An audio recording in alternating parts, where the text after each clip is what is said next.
Okay, I think we're good. Having a couple technical difficulties, but I think we're good. Yeah, I think we're good. Hey, what's happening? It's sekouwrites. It is, what day is this? This is December 3rd, and this is the 50th episode of the Be Your Own, no, the 50th episode of season 2 of the Be Your Own Hero show. So that's pretty exciting. It's a milestone day. Very cool. HERO is an acronym. It means helping everyone reaps optimism. And it's part of my multi-pronged effort to uplift and inspire the unhoused community. There are many aspects to that, including the charity run, which we'll talk about in a second. In the meantime, I am not a personal trainer nor a financial advisor, so do your own due diligence.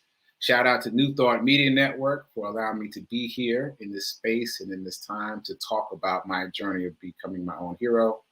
Check me out here Monday through Friday, 9:45 Eastern. By the way, I'm in Central Time, so I had to make that shift. I've got both time zones up on my computer so I don't miss anything. So it is currently 9:45 a.m. Eastern. It's currently 8:45 a.m. Central, which is where I am now in Nashville, Tennessee, back in Studio A, where this whole thing started, where the Be Your Own Hero show started. Okay, so if this show provides value, please like, comment, tweet, share, etc. And shout out to the heroes in the chat. I'm trying to get to the chat. Yeah, shout out to Gladys, shout out to Nan, shout out to Tim with the morning cup of coffee as per usual. Nan, this is definitely going to be a free flow Friday because of the time difference. I thought I had a little more time to jot my notes down than I did, but it's all good. It's all good because I've got a lot to say. So this is Hero Hoodie Eve. That's not even true. It's like the anniversary of Hero Hoodies and the eve of the 4th annual Hoodies for the Homeless. So there's a lot going on for me in a lot of different ways. I ran at Fisk University this morning and yesterday afternoon. I got in yesterday morning, but I got in just in time to do the shows. And then so I went running in the afternoon. And it felt very full circle. If you saw my run report over on social media, you'll know that it felt very full circle for me being back at the Fisk University track where this whole thing got started back in June. So anyway, there's a lot going on in my head about that, but yeah, it's a full circle month for me. And this morning I was back there again, and should I tell the story? I'm trying not to sidebar too much, but it was cool that yesterday, as I stepped onto the track, I ran into a childhood friend, and she's going to help me out as a volunteer tomorrow at the Hoodies for the Homeless event. So that felt like, I don't know, divine confirmation. I haven't seen her. I can't even remember last time I've seen her. I mean, we see each other on social media, but in real life, like that was pretty serendipitous. We were literally the only 2 people on the track. And so she's going to volunteer with me tomorrow. And also I ran into her again this morning and helped her maintenance man carry in a water heater. I just happened to be there at exactly the right time. Anyway, I know I'm sidebarring too much. Let me get back on script. So Hero Ministry Movement News. This is day 186. I've been running every day for 186 days in a row. I still can't believe it. Today. Let's just do today. As of today, I'm at 519 miles run. If I had known that before I left the track, I definitely would have rounded it off to 520. But, I've always got tomorrow. And in terms of the donations, shout out to Lindsay for closing us out. I announced yesterday on Reverend Mel's show, Sit with Reverend Melissa, that we were $80 left. And Lindsay sprung into action and sent 80 plus to close us out. And so I'm super excited about that. And that said, this morning I expected the app to say 100%, the Pledge It website to say 100%. And it doesn't say 100% yet. And I'm wondering if it's waiting for me to log to enter the miles for December, these 3 days of December. I haven't used Pledge It before, so I'm trying to figure out why it doesn't say 100%. So I will figure that out today, because tomorrow is the thing. The event is tomorrow. So meanwhile, I might drop a couple dollars in just to see what happens. And if you can, please do the same. I just want to feel the satisfaction of seeing 100% on that little dial. Anyway, but I think we're done. I think we've gotten there. So maybe we're in the overflow. I can't tell, but I will figure it out. Whatever it is, it's in divine order. That's what I know. Okay, so one other really quick story. Right after I left the track, I went and got a smoothie at a place nearby, and the woman commented on my hero shirt. So that doesn't happen often, believe it or not. And so we had this whole spirited conversation. She's like, "Oh yeah, I got some of my friends are volunteering at the hoodies for the homeless event tomorrow." I'm like, wow, really cool, very cool confirmation. Okay, backpack drop story is a kind of phantom backpack drop story. I was driving in yesterday, and I gotta circle back to that. I was driving yesterday, and I saw this unhoused man standing at the corner with a sign on cardboard, and I turned and reached into the back seat to get my backpack drop backpack, and realized I didn't have it. Like I didn't pack my backpack drop backpack. But I thought that was so interesting that I had that knee-jerk response. I had that response on the Cape too, when I was on the Cape for Thanksgiving. So it's really interesting how it's gotten into my bones. That said, shout out to Nissan. I am driving the 2022 Nissan Frontier Pro X. It is a pickup truck. It is very smooth. It's very cool. I'm trying to remember the name of the color. It's gray, but it's like something pearl. I don't have the Maroni with me, but it's a really pretty car. Check out my social media and you'll see that I'm rocking this Nissan Frontier truck. I got a truck because that is typically what is needed at the hoodies for the homeless event. There's a lot of stuff to move around, tote that barge, lift that bale. And so I'm excited that I will have this, this pickup truck to help out in more than one way. So I have the hero hoodie swag, socks, masks, stuff. I left stuff here, and I gave stuff to Project Love Strong last year for this year, and I forgot about that. So there's already, an accumulation of things to give away tomorrow, in addition to the funds that we've been raising over the past 6 months. I've been running for 6 months. Every day for 6 months. Wow. Anyway, so a lot going on. Very excited and very excited to see how this unfolds tomorrow. So there's no show tomorrow. So I'm trying to get in all the details I can. You already know that I'm going to have at least a squad of one other person working with me. I'm going to be sitting in this Nissan Frontier vehicle, handing out the hoodies, probably out the back of the truck. And I will take lots of photos and lots of videos so you guys can experience it vicariously. But I'm very excited. And I'm very excited to close that little loop and see 100% on the charity run website. Okay, taking a breath and moving into money. So let's talk about money a little bit. Oh wait. I'm laughing at Margaretta's comment. Listen, Margaret, everything hurts. Everything hurts. The only thing that doesn't hurt is my eyelashes at this point. Saying, but it's so interesting to me that when I get out there and I start running, after it's laps. So after a lap or two, all that pain goes away. Like whatever it is that the body's doing, it just zeroes it all out. Because I always feel like, I don't know if I can make it. Like, truthfully, I get out there, I'm like, I don't know. I have a lot of I don't know if I can make it moments before I get to that first lap or so, before my body's like, I got this. So like today, I didn't think it was going to be a 5K. I thought, it might be a mile today, but it ended up being another 5K, which is 3.1 miles. Anyway, let's get to the affirmation. So here's our affirmation for our prosperity, our daily affirmation. I am so happy and grateful to be a multimillionaire in every area of my life. I'm sidebarring again. I hope everyone saw the movie, quote unquote, yesterday. Yesterday, I spliced together the interviews of all 5 of the Fabulous 5 nonprofits, plus a little footage about how I got into this. I got a little bit of feedback from my mom, which was really good. I'm going to incorporate her comments. But if anyone else has comments about what you would like to see that's missing from the story, let me know so that I can build that out. Okay, so we're talking about money.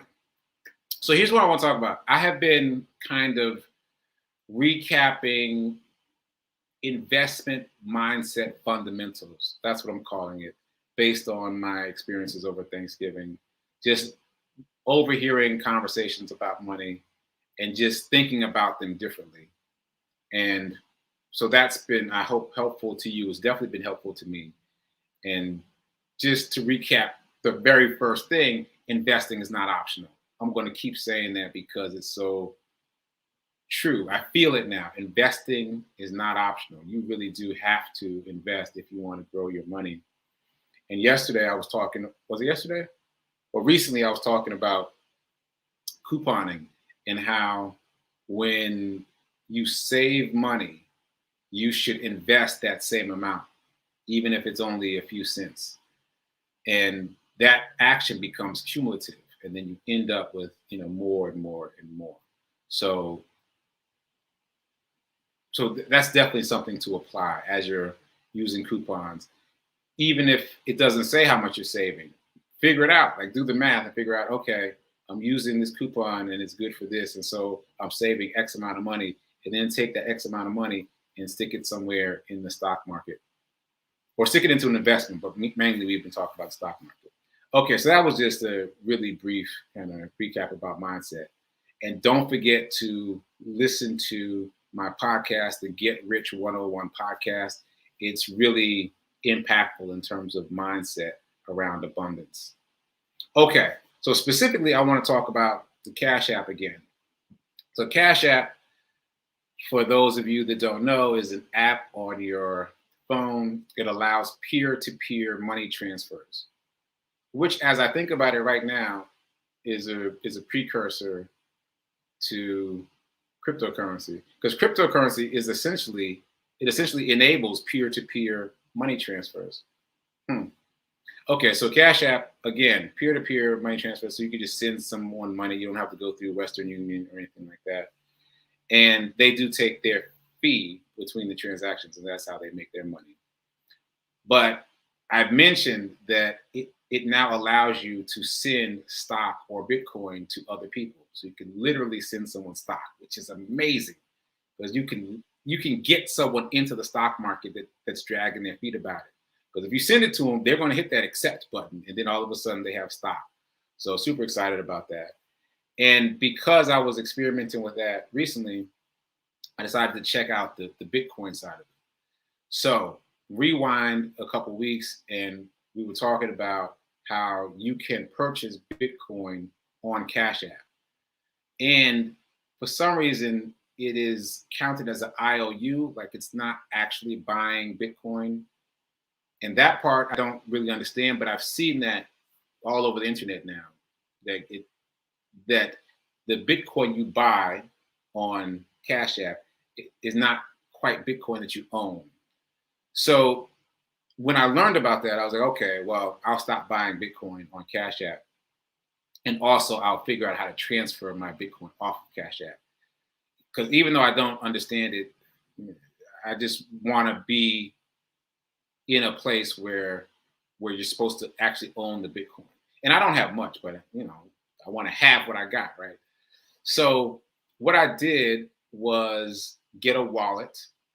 A crypto wallet is not a physical wallet. It's a wallet that exists on your phone as an app. And I've been telling people that you only need one crypto wallet, but I was wrong. I was wrong. That's incorrect. You may need at least 2, maybe more. And this is why. The crypto wallets seem to be coded to the cryptocurrency that they're designed to contain. So I spent a decent amount of time trying to transfer the Bitcoin in my Cash App into my MetaMask crypto wallet before I figured out that the MetaMask crypto wallet is built for Ethereum, which is the second largest cryptocurrency, not Bitcoin. And I was like, oh, okay. So I can't transfer Bitcoin into an Ethereum crypto wallet. So I got another crypto wallet. Actually, I'd already had it. I just hadn't used it. A crypto wallet from Coinbase. Just a reminder, Coinbase is one of the biggest cryptocurrency brokerage houses in the world. And it is publicly traded. So that is, I mean, again, I'm not a financial advisor, but if I were you, I would buy some stock in Coinbase because that is a way to be exposed to the world of crypto without having to figure out the details of how crypto works. The company, the whole company, Coinbase, allows people to buy and sell cryptocurrency, but the company is publicly traded. So the shares, I think, are around $300 now. But as cryptocurrency increases in popularity, I expect that stock to go up. Again, do your own research, do your own due diligence. But I feel like that's where things are trending. Anyway, Coinbase has a wallet. They have created a number of different products. One of those is a crypto wallet. So their crypto wallet accepts Bitcoin. So I now have two crypto wallets. I've got a Coinbase crypto wallet and a MetaMask crypto wallet.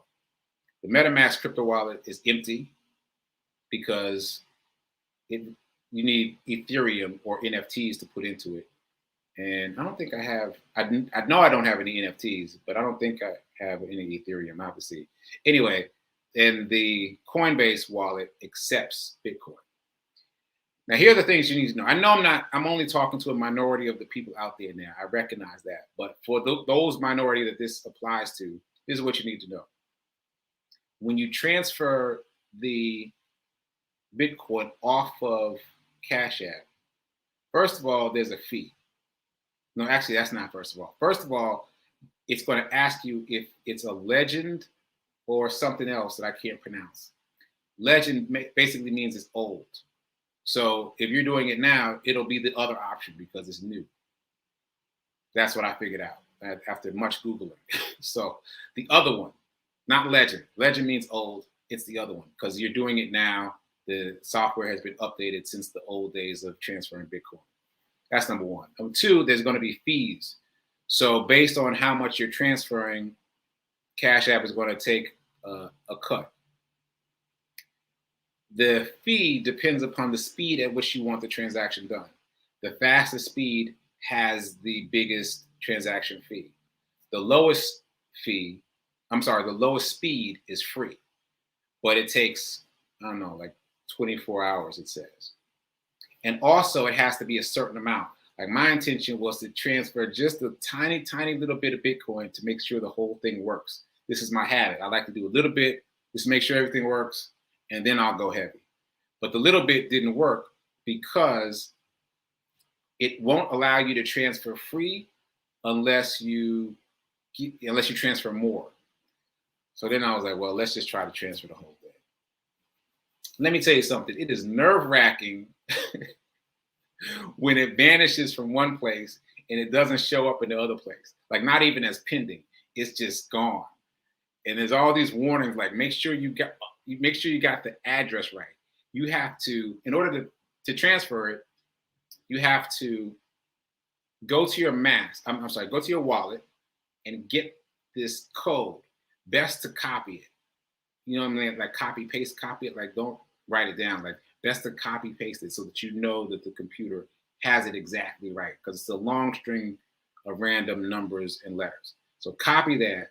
Then you go over to Cash App and paste it. And you'll see where to paste it once you start the transfer process. You paste it, and then there's a couple of confirmation screens to go through, and then it says it's processing. It vanishes from Cash App immediately, but it does not show up as pending on the Coinbase wallet side. That was pretty nerve-wracking. It didn't show up until more than 24 hours for me, but it eventually did show up. And I don't have a lot of Bitcoin, but I wanted what I had, right? So it eventually showed up in the Coinbase wallet. So it works.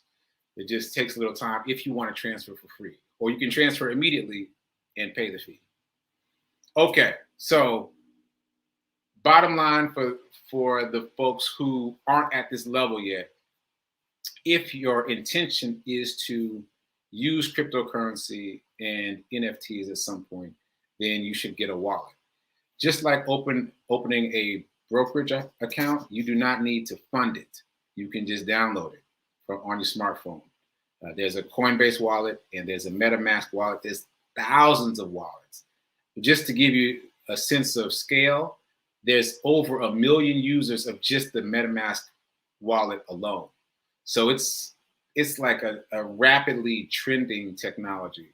So if you got a smartphone, I would suggest that you have at least a wallet on your phone, even if you don't use it yet. And then maybe you'll figure out how to use it later. Okay, so that was for all the deep into crypto folks. And so for the folks that aren't deep into crypto, let's back up and talk about getting exposure to the crypto industry without trying to figure crypto out. So I would suggest that we all get more and more familiar. Like, give yourself a quota, like try to watch one YouTube video about something in this world every day. Like, before you watch your shows, whatever your shows are, watch a YouTube video. Like, attach it to something you already do, because that'll make it easier. But keep pushing into it so that your learning curve reduces itself, so that by the time the rest of the world catches up, you'll be ahead of the curve. Because we're like late early. We're not early, we're late early, but we're still relatively early as compared to the rest of the world waking up. Okay, so if you're interested in exposure to cryptocurrency, but you're not ready to take that deep dive yet, there are a couple things you can do. The main thing you can do is Google stocks to buy. Well, just even crypto stocks to buy. You can just Google crypto stocks to buy. Coinbase is going to come up for sure. Robinhood is going to come up for sure. And that is a stock brokerage service that we've talked about before. They let you buy and sell stocks easily, but also they're letting people buy and sell crypto, much like Cash App is. I've seen the same warning about Robinhood, that it's an IOU, but in the interim, it's a good way to get started. It's easy to buy and sell crypto on Robinhood because I've done it. And if you get tired of holding it there, you can transfer it to one of these crypto wallets using the process I just described. So again, Coinbase, Robinhood, and there are other companies that are publicly traded that are in the crypto space. And so this reminds me of something that happened over Thanksgiving. A couple stocks came up with my dad, and at some point he said, you don't seem to stay in stocks very long, because I had been saying, oh yeah, I had that. Like, I had Shaq stock in the water company that we talked about before, Alkaline 88. I was like, oh yeah, I had that stock, but I closed my position. And I kept saying that without realizing it. I kept saying that about different stocks we talked about. And so ultimately he said, you don't seem to stay in stocks very long. And I thought about that for a second. Sorry, that's my alarm. And I realized, yeah, I don't, because I'm learning, number one, and I'm choosing, number two. Warren Buffett has this thing that he teaches. He teaches his students to limit themselves to just 20 stock decisions for the life of their investing. 20 decisions. I've made way more than that already. But the idea is to be very choiceful about what you do in this space. So for me, what I've been doing is, as I'm learning, I'm shifting to try to get the biggest bang for my buck. I'm kind of 50-50 on these bricks that I've been talking about that are buy and hold, leave them alone for life. Think of them as money for grandkids. Like, that's it. And on the other side I'm trying to get exposure to things that are a little more speculative, a little more risky, because the upside is greater. So I mentioned that I bought into Shaq's SPAC. And again, I only got one share, which is about $10, so it's not a big risk. But if they do well, if Shaq wins, we're talking about being in at something at ground zero. So if it grows to be something as big as Netflix, it'd be buying in at the beginning. But again, we don't know what he's going to do. Literally, you have no idea what the company's going to be, and we have no idea if it's going to go up or down. So I'm really just betting on Shaq the person, and I feel pretty comfortable with that. And oh, wait, I just lost my train of thought. I was about to say something else about Shaq. Oh no, I was done with Shaq. So that's buying in early. And so the same thing for the crypto companies. Like, a lot of these companies are small and new and figuring it out, but we're at the beginning of we're not even at the beginning. I don't even want to say that anymore. Like, the crypto space is massive already, but it hasn't finished mainstreaming. And so I think that buying into these companies that are already investing in the crypto space is the best deal. Like, so we're talking about, what I'm calling Planet Crypto. So that's cryptocurrency, that's NFTs, that's the metaverse. That's all three. So Meta, which used to be Facebook, is another good get. I think I mentioned that they just bought a fitness company where the whole fitness experience is inside the goggles. So they're going heavy. Adidas is doing a deal with NFTs where people can buy Adidas inside the metaverse for their avatar to wear. And just a reminder, avatar is like a virtual representation of you in the metaverse. Like, it's whatever you want to look like in the metaverse. People who play video games often get that concept immediately. For those of you that don't, it's kind of like you get to decide what you look like in this virtual world, and you can put clothes on your virtual you and change outfits. And so imagine you can buy Adidas in the metaverse to put on your virtual you. So Adidas might be a stock to look at now because it's a name they've got a lot of money behind them, and they're investing heavily in the crypto verse now. So that's the way I'm approaching it. Look for big companies that are already spending money in these new industries and buy into those big companies. I think that's the best play. All right, so just a reminder, there is no Sit with Rev Melissa today. Meditation with the Moon is tonight at 11 p.m. Eastern Time. Stay tuned for prayer time now at 10:15, and then check us out at 11 p.m. for Meditation with the Moon. And I will be very busy on social media this weekend if you want to see what's going on with Hoodies for the Homeless, the 4th annual Hoodies for the Homeless, and the 2nd annual Hero Hoodies event, kind of, sort of, piggybacking on their event. All right, so keep doing, be a hero, be your own hero. That's the most important thing. Figure out a way to be your own hero, and remember that now is better than perfect. And I'm out. Later.